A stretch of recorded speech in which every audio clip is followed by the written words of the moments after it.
Foraging for food meets fine dining. In tonight's Northwest Grown, I talk with Chef Cameron Dunlap of Morchella. He closed his Northeast Portland restaurant in November, and for now, Cameron's doing pop-ups. And you know what? He's already planting roots for some big things ahead. For some, foraging is a fun hobby. For Chef Cameron Dunlap, it's a big part of his livelihood and who he is. I have an eye for wild foods that it's a light switch I can't turn off.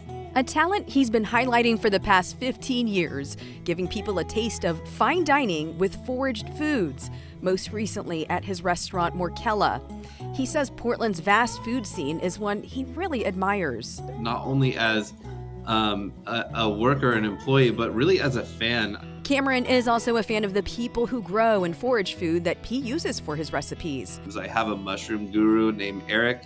He's a dear friend of mine. He now has time to finally forage with his pal, the mushroom guru, and that's because Cameron closed Morchella in November. But it's not a sad ending. When I dream something, I really go after it and I make it happen. And I know that I've done that year after year, and I've seen all my dreams come true, so why would I settle with a restaurant that I wasn't super in love with? Over the last few months, he's had time to reflect on what it means to do what he loves and what he wants in his future.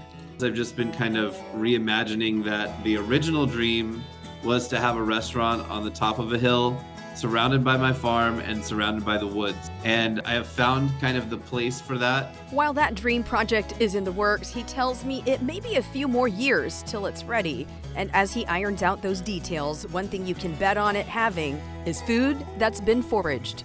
It is part of my life, and I actually can't imagine any kind of lifestyle that doesn't involve some sort of foraging at this point in my life.